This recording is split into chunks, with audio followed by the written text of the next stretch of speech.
को शांति का संदेश देने वाले महाकारुणिक भगवान गौतम बुद्ध जी के चरणों में मैं कोटि कोटि नमन करती हूँ और महामानव बोधिसत्व बाबा साहेब जी के चरणों में कोटि कोटि नमन करते हुए आप सभी को मेरा गर्व से नमो बुद्धाय जय भीम। साथियों, हम बात कर रहे हैं बुद्ध और उनके धम्म की। तो हमारा जो भाग चल रहा है, पांचवा भाग चल रहा है बुद्ध और उनके पूर्ववर्ती। तो उसके हम आज दूसरे अध्याय की बात करेंगे जिसका टाइटल है दार्शनिक कपिल। तो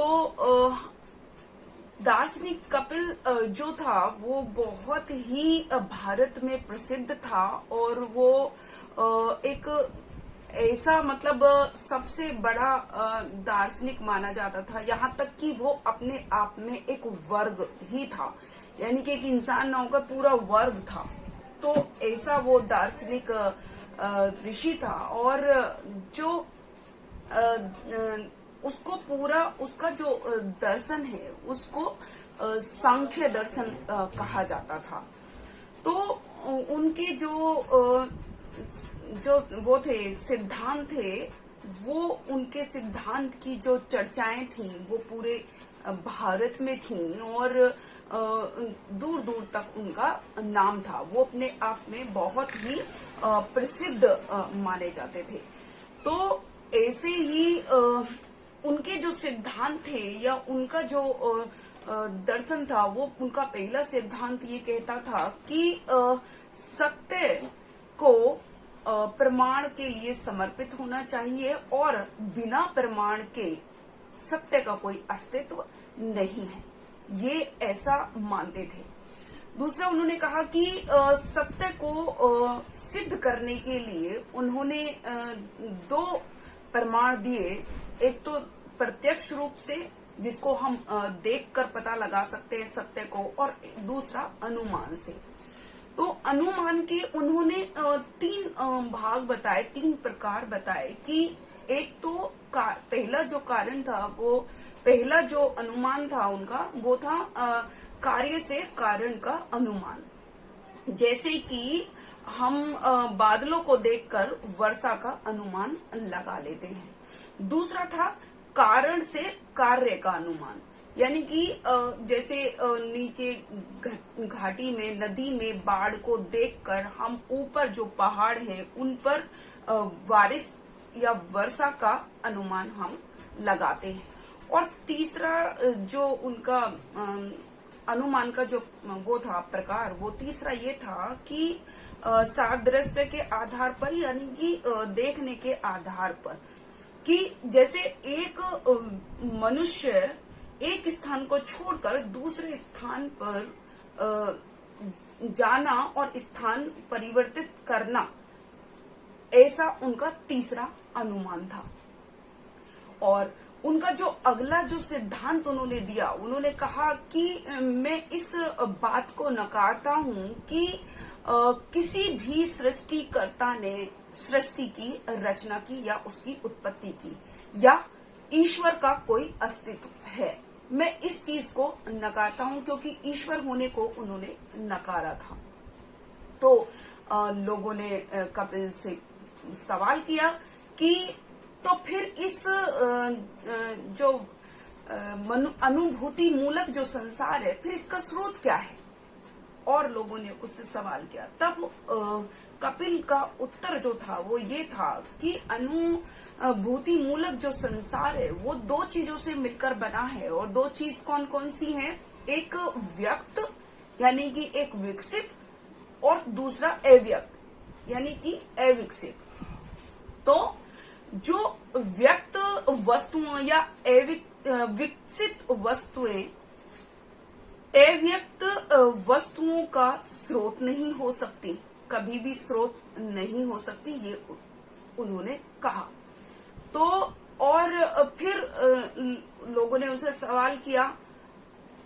फिर उससे पहले उन्होंने ये भी कहा कि अव्यक्त जो व्यक्त चीजें हैं और जो अव्यक्त जो वस्तुएं हैं, वो जो व्यक्त चीजें हैं वो तो दिखती हैं, वो सादृश्य होती हैं, लेकिन जो अव्यक्त जो वस्तुएं हैं उनको उनकी अनुभूति नहीं की जा सकती, ऐसा उन्होंने कहा। तो फिर और बहुत सारे लोगों ने उनसे सवाल किया कि वो अनुभूति उनकी क्यों नहीं की जा सकती।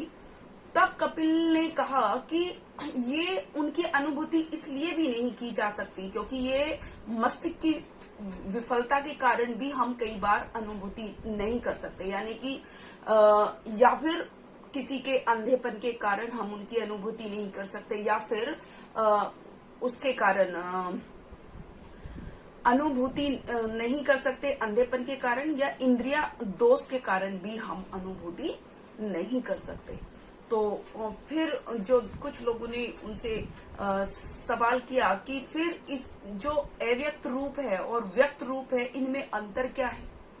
तो कपिल ने उनको उत्तर दिया, या उनका जो तर्क था वो ये था कि व्यक्त रूप और अव्यक्त रूप ये दोनों ही जो है दोनों के अपने अपने कारण हैं, लेकिन इन दोनों का ही मूल स्रोत स्वतंत्र है। अब जब इनका मूल स्रोत स्वतंत्र है तब इनका कोई कारण नहीं होता। तो फिर उन लोगों ने सवाल किया कि मूल स्रोत क्या होता है। तो तब कपिल ने कहा कि जो अव्यक्त जो वस्तुएं हैं या अविकसित जो वस्तुएं हैं उनके विकास की प्रक्रिया व्यक्त या विकसित वस्तुओं के उन 3 गुणों की क्रियाशीलता का परिणाम है जिनसे इनका निर्माण हुआ है। और वो 3 गुण कौन कौन से हैं वो कपिल ने बताया कि एक तो है सत्व, दूसरा है यम और तीसरा है रज।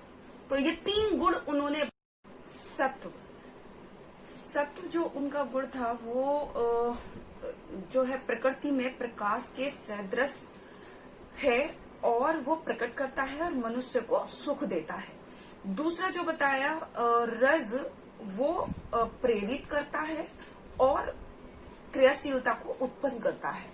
और तीसरा यम, ये जो गुण है ये अपेक्षा और निष्क्रियता को नियंत्रित करता है। कपिल ने कहा कि जब ये तीनों गुण एक दूसरे पर हावी होते हैं, जब और एक दूसरे के सहायक भी होते हैं, जब तीनों गुण एक दूसरे के ऊपर हावी और एक दूसरे के सहायक होते हैं, जिस प्रकार लौ, तेल और बत्ती मिलकर दीपक जलता है, ठीक उसी प्रकार जब ये तीनों गुण मिलते हैं तो क्रियाशील बनते हैं। उन्होंने आगे कहा कि जब ये तीनों गुण पूर्ण रूप से संतुलन में आ जाते हैं और एक दूसरे पर हावी नहीं होते, तो उस समय जो है ये पूरा जो विश्व है ये अचेतन हो जाता है, इसका विकास रुक जाता है।